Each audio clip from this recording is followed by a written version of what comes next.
ভারতে পুরী শহরে অবস্থিত জগন্নাথ মন্দির শুধু একটি তীর্থস্থান নয়, এটি এক অপার রহস্য আধার।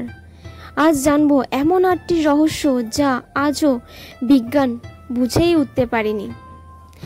নাম্বার 1, পতাকার রহস্য। মন্দিরের শিখরে থাকা ধ্বজা বা পতাকা সব সময় হাওয়ায় বিপরীত দিকে ওড়ে। কিভাবে?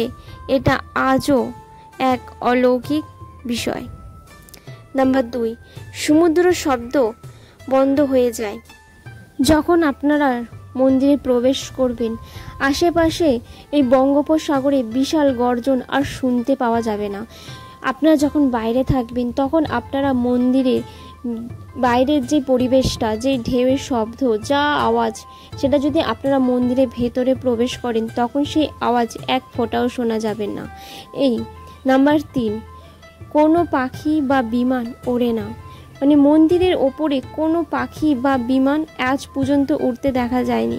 বিশ্বাস করুন বা না করুন, এটি এক অদ্ভুত বাস্তবতা। 4, নবকলেবর, দেহের পরিবর্তন। প্রতি 12 থেকে 19 বছরে দেবতাদের কাঠের দেহে পাল্টানো হয়। এই প্রতিক্রিয়া ঘটে গভীর রাতে, সম্পূর্ণ গোপনে, কেউ সেটি জানে না।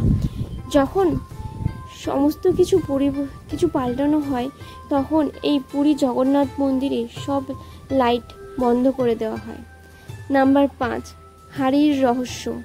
7টি হাঁড়িতে একসাথে রান্না হয়, একটির ওপর আরেকটি, কিন্তু প্রথম সিদ্ধ হয় সবচেয়ে ওপরেরটা। বিজ্ঞানে কি পারবে এর ব্যাখ্যা দিতে? পারবে না। নাম্বার 6, মন্দিরে ছায়া নেই। সূর্য যতই থাকুক মন্দিরে গজবের কোনো ছায়া পড়ে না। যতই আলো থাকুক আর যাই থাকুক বা অন্ধকার থাকুক, জ্যোৎস্নার আলোই বা না থাকুক, মন্দিরের ছায়া কখনো দেখা যায় না। নাম্বার 7, কখনো প্রসাদ নষ্ট হয় না। প্রতিদিন লাক্ষাধিক ভক্তের জন্য ভোগ রান্না হয়, অথচ ভোগ কখনো বাড়ে না, আবার কখনো কমেও না। নাম্বার 8, চক্র সর্বদিক থেকেই একদিকেই তাকানো মনে হয়। মন্দিরের চূড়া থাকা নীল চক্র আপনি যেদিক থেকে দেখেন মনে হবে সেটাই আপনাকে দেখাচ্ছে। এই ছিল 8টি রহস্য। এই ছিল পুরী মন্দিরে রহস্য এক ঝলক।